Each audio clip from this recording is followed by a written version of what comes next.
एकतर काय झालंय महादेव मुंडेंच्या मॅटरमध्ये, आरोपीचे नाव घेतलेलं असून तुम्ही विचार ते अटकच करत नाहीये. तुम्ही आधी अटक करायला पाहिजे, मग ते खडाखडा बोलतील. तुम्ही आधी तपासण्या करणार आणि मग अटक करणार, तर ते मोकर हिंडत आहे इकडं कुंकडे पळवाटा शोधित हिंडतंय. असं कसं आहे उलटच तपास? तुम्ही त्यांना अटक करा, अटक केल्याच्या नंतर त्यांच्या नार्को टेस्ट करा किंवा काय काय ब्रेन मॅपिंग करायचं, काय तपास करायचं करायला पाहिजे. फडणवीस साहेबांनी हेच फक्त चुकीचं केलं. आता काय सांगणार की सध्या राज्यात आता उन्हाची तीव्रता वाढत आहे आणि उन्हाचा जो पारा आहे तो दिवसेंदिवस वाढत आहे, त्यामुळे शेती पिकांचं नुकसान होण्याची शक्यता आहे किंवा मग दुष्काळ सदृश्य परिस्थिती निर्माण होण्याची शक्यता आहे. त्यामुळे शेतकरी कुठेतरी मेटाकुटीला येतील. तुम्ही कसं बघता याकडे आणि सरकार दरबारी तुमची मागणी कशी असणार? नाही, अर्थसंकल्प बजेट सरकारनं सादर केलंय. अधिवेशन सध्या सुरू आहे.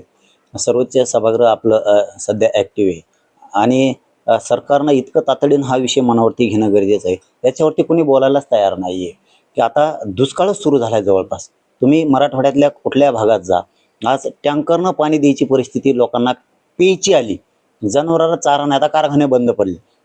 हे 8-10 दिवसापासून कारखाने बंद पडलेत, तर जनावराला टाकायला वाढेच नाही राहिलेत. तर मग चारा कुठून आणायचा? म्हणजे सरकारनं चारा छावण्या सुरू करणं खूप गरजेचं आहे. हे देवेंद्र फडणवीस साहेबाला शेतकऱ्याच्या वतीनं महत्त्वाचं सांगणं आहे आमचं की पश्चिम महाराष्ट्राला सुद्धा काही तालुक्यातले फोन येत आहेत की आमच्याकडं दुष्काळापेक्षाही भयान परिस्थिती आहे पाण्यासाठी, चाऱ्यासाठी. मराठवाडा, विदर्भात हीच विदारक परिस्थिती झाली. मग तुम्ही आता तातडीनं पावलं उचलायला पाहिजेत याच अधिवेशनात की शेतकऱ्यांच्या जनावरांसाठी चारा उपलब्ध करून देणं, शेतकऱ्यांसाठी गावोगावी पाणी त्यांना पिण्याचं उपलब्ध करून देणं. गावोची गाव आता ओस पडायला लागलेत, तिथं पाणी नाही, विहिरी कोरड्या पडायला लागल्या, बोर सुद्धा कोरडे पडायला लागले. याच्याकडे लक्षच द्यायचं नाहीये का सरकारला? पुन्हा तुम्हाला आंदोलनाची झळ सहन करावी लागणार आहे. रस्त्यावरती जर लोक आले तर तुमचे खूप हाल करतील. म्हणून सरकारला विनंती आहे की तातडीनं शेतकऱ्यांसाठी आता हे टँकर मुक्त करायसाठी हे तर प्रयत्न तुम्ही करतच नाहीत. नुसतं आम्ही भाषणातून ऐकतो टँकर मुक्त गाव करायचं, ते करतच नाहीये तुम्ही. कमीत कमी टँकरनं पाणी तरी गावकऱ्याला द्या आता, आणि जनावरांना पाणी आणि चारा उपलब्ध करून देणं अत्यंत गरजेचं. राज्याचे मुख्यमंत्री देवेंद्र फडणवीस यांनी या अर्थसंकल्पीय अधिवेशनात घोषणा केली की शेतकऱ्यांची 2 लाखापर्यंतची कर्जमाफी केली जाईल सप्टेंबर महिन्यापर्यंत. तुम्ही कसं बघता याकडे, तुमची मागणी कशी असणार? ते बच्चू भाऊनी आंदोलन केलं होतं ना नागपूरला, सगळेच होतो. मी सुद्धा त्या दिवशी गेलो होतो.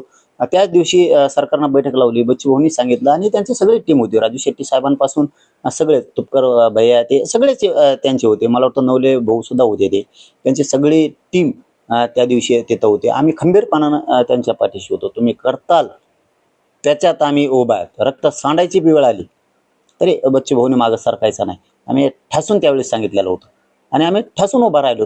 पण ते सरकारनं कर्जमुक्ती करायला पाहिजे होती, कर्जमुक्ती करायला पाहिजे होती. आटापिटा शेतकऱ्यांनी कशासाठी केला, किंवा बच्चू भाऊच्या त्या समितीनं आम्ही गोरगरीब मराठ्यांनी कशासाठी आटापिटा केला? संपूर्ण कर्जमुक्ती व्हावी म्हणून. आणि सरकारनं बच्चू भाऊला पुन्हा फसवलं. 2 लाखापर्यंतच माफी केली. संपूर्ण कर्जमुक्ती करायला पाहिजे. परंतु जाऊ द्या, ते बिचारा बच्चू भाऊ लढले ना, 2 लाख का होईना शेतकऱ्यांचं डोक्यावरचं ओझं कमी झालं. याच्यात दोष आंदोलनकर्त्याचा नाहीये, तर दोष ह्यो पूर्ण सरकारचा आहे आणि फडणवीस साहेबांचा आहे. त्यांनी कर्जमुक्तीच करायला पाहिजे होती आणि तीच आमच्या शेतकऱ्यांना अपेक्षा आहे की कर्जमुक्तीच झाली पाहिजे. सध्या धनगर आंदोलक दीपक बोराडे आणि त्यांच्या सहकाऱ्यांचं मुंबईतील आझाद मैदानावर उपोषण सुरू आहे. धनगर समाजाला एसटी प्रवर्गातून आरक्षण अंमलबजावणी करावी असं त्यांची मागणी आहे.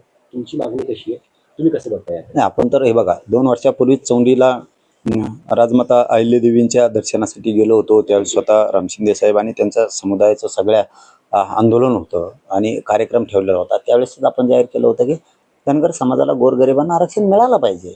त्यांची मागणी योग्य आहे. आजही आम्ही त्याच भूमिकेत आहे. आज त्यांचं सुद्धा मुंबईला आंदोलन सुरू आहे आणि ते बोराडे भैया ते सगळेजण मिळून करताय. त्यांचा सगळा समुदाय, तर ते कोराडे भाऊ ते सगळेच त्याच्यामध्ये आंदोलनात आहेत. तर त्यांना आमचा कधी पण पाठिंबा आहे, कधी पण. त्यांच्याही गोरगरिबांच्या लेकराचं कल्याण झालं पाहिजे. साहेब, सोपं नाही हो. तुम्हाला बोलायला काय होतं, तुम्ही सहज बोलून जाता, परंतु जे मायबापा आपले जनावरामागं, मेंढ्यामागं, शेळ्यामागं डोक्यात आपले उन्हात तळतायत, ती तळमळ तळतं, त्या वेदना खूप ह्या. त्या गरीब धनगरांनी काय केलं? आपल्या नीतिगिरीपायी आपण गोरगरीब मराठा, गोरगरीब धनगर का संपवायचा?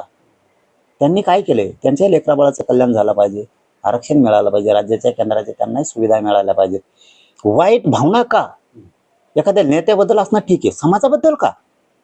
मराठ्यांचे लेकरं सुधारले पाहिजे, धनगरांचेही सुधारले पाहिजे. या भूमिकेतून मी 2-2.5 वर्षापासून मीच असा आहे की धनगर समाजाच्या आंदोलनाला, आरक्षणाला पाठिंबा देणार आहे.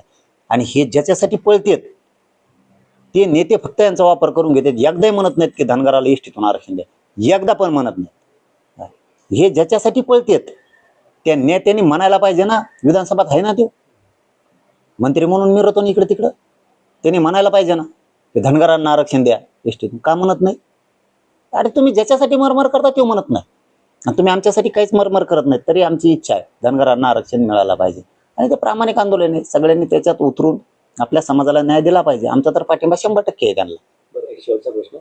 संतोष देशमुख यांच्या हत्या प्रकरणातील फरार आरोपी कृष्ण आंधळे हा अद्यापपर्यंत फरार आहे. शिवाय व्यापारी मुंडे यांचं प्रकरण अद्याप प्रलंबित आहे. कसं बघतात आणि काय तुमची मागणी असतात?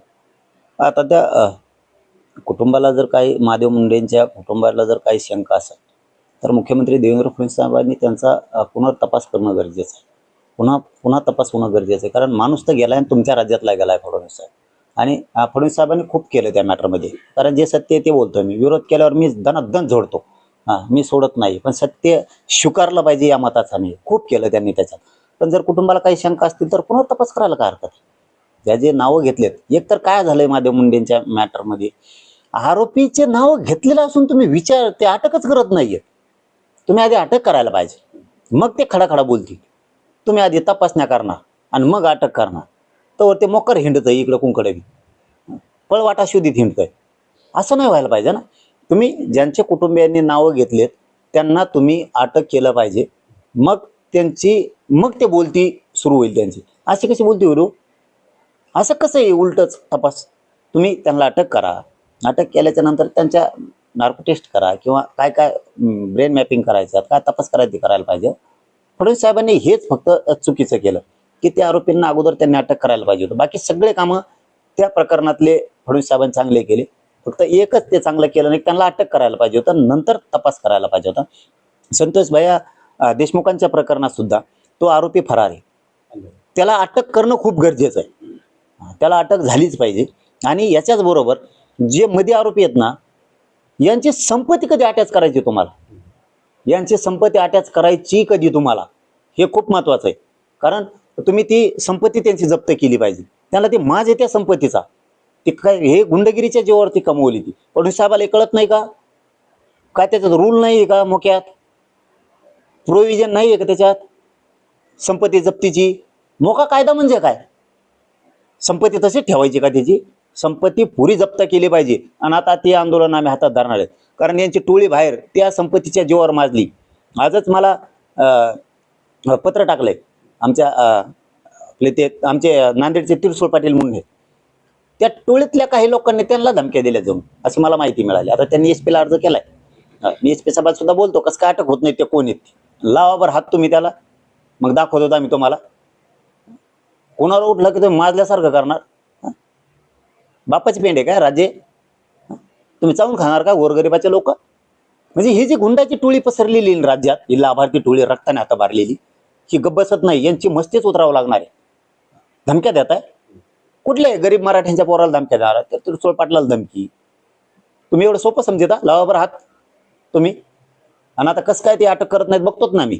त्यांचे पोलीस तिथले स्थानिकचे, त्यांनी जर अर्ज केला त्यांच्या जीवाला धोका आहे, तर हे कसं काय अटक करत नाहीत बघतो. म्हणजे ही जर थांबवायचं असेल तर फडणवीस साहेबांनी याच्याकडे सुद्धा लक्ष ठेवलं पाहिजे. गोरगरिबांना कुठं पण त्रास देणार आहे? सोपं समजता तुम्ही? तुम्ही काय हुकुमशाही चालवायला लागलात काय या राज्यात? असं होत नाही. म्हणून याची त्या आरोपीची, संतोष देशमुखांच्या प्रकरणातल्या आरोपीची संपत्ती जप्त होणं खूप गरजेचं आहे. आणि राहिलेला आरोपी सुद्धा अटक करणं खूप गरजेचं आहे. आणि ते झालंच पाहिजे. नसता पुढच्या काळात पुन्हा आंदोलनं राज्यात सक्रिय होणार आहे. हे फडणवीस साहेबांना विनंती आमची की तुम्ही ती सगळी त्याच्या संपत्तीवरती जप्ती आणा. संतोष देशमुखांच्या प्रकरणात जेवढे आरोपी आहेत तेवढी सगळ्यांची संपत्ती जप्त करा. अजिबात कोणालाही मुभा द्यायची नाही, मोकळीक सोडायची नाही.